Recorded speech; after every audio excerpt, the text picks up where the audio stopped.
kayang humanon it Diyos, pero ingwasidat hindi kaya nidang humanon. Katong magpakasala. Tama, no? Lahat-lahat ng bagay pwede niyang gawin. Kaya may tinanong nga ako nito, nag-isip siya, mayroon bang hindi kayang gawin ng Panginoon? Sabi niya, lahat yata ay kayang gawin eh. Oo nga, sabi ko, lahat ng bagay kaya niyang gawin. Pero mayroon siyang nag-iisang bagay na hindi niya kayang gawin. Di ba? Ang magkasala. Oh, so mayroon siyang hindi pala kayang gawin, yung magkasala, ha? Huwag niyo akong isumbong sa Diyos, ha? Pero alam naman niya yan, nakikinig siya, na ang lahat ng bagay kaya niyang gawin, pero ang hindi niya magawa, yung pagkakasala. Kaya nga, kung paano siya nag-isip, ay dapat tayo din ay ganun din mag-isip. Dangan nga lang sapagkat tayo ay tao, may kanta eh, sapagkat ako ay tao lamang. Kaya nagkakamali, tama, no? Nagkakamali tayo. The way he acts, mag-take ng action, dapat kaparehas tayo ng ating Panginoon. Paano ba siya gumagawi? Siya nagmamahal sa atin, no, di ba?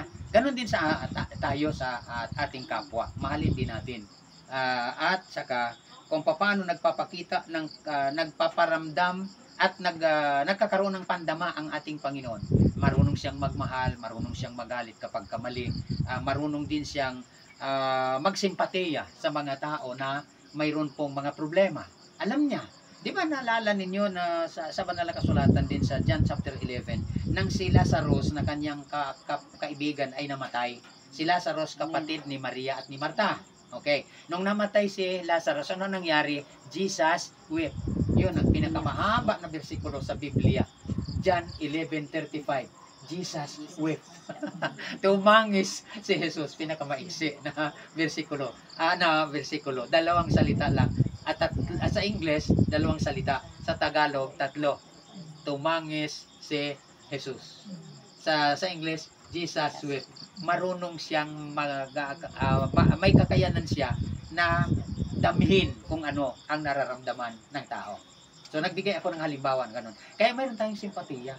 Kapag may nahirapan na isang kapwa natin at saka kamiyembro natin sa kapamilya, sabihin lang natin sa ating mga kapwa, kahit wala tayong kakayanan, wala tayong maraming pera, mayroon tayong pwedeng maitulong.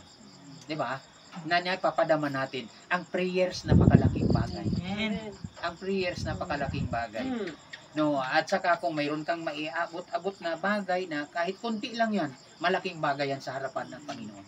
Hindi niya tinitingnan ang kung gaano kalaki ang naibibigay natin, kundi kung paano natin ibinigay. Tama, no? Kung mahal natin ang Panginoon, kamahal natin ang ating kapwa. So, ibig sabihin, the way he thinks, the way he acts, the way he feels, and the way he values things in life. Kung paano niya binibigyan ng kahalagahan ang lahat ng mga bagay sa buhay. Mahalaga ang lahat ng bagay sa buhay natin. Kaya bilang mga anak ng Diyos, bilang mga tao dito sa ibabaw ng lupa, may pananampalataya o wala, kilala niya ang Diyos o hindi.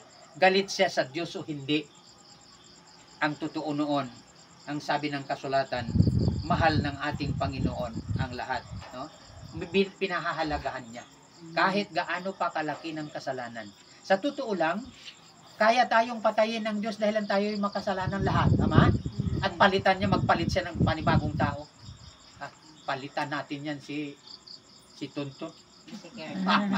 Palitan natin yun si Ken, samang tao yan. Pwede gawin yun ng Diyos, tama? Pwede. Pero hindi niya ginawa eh. Pinagtiyagaan niya tayo. Mahal niya tayo kasi. Kaya nga, ang tinutukoy ng banal na kasulatan, binibigyan tayo ng Panginoon ng value o kahalagahan. Amen?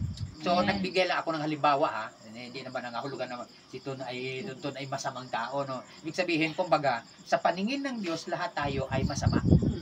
Tama?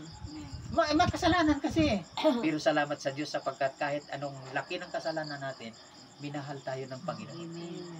Iyon ang mayroon sinasabi na kahit ano ka pa, kaya kitang mahalin.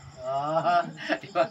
Ay, ganito nga, nagpakasama na ako, masama na, kahit sino ka pa, kahit ano ka pa, ano man ang iyong nakaraan, mahal na mahal kita.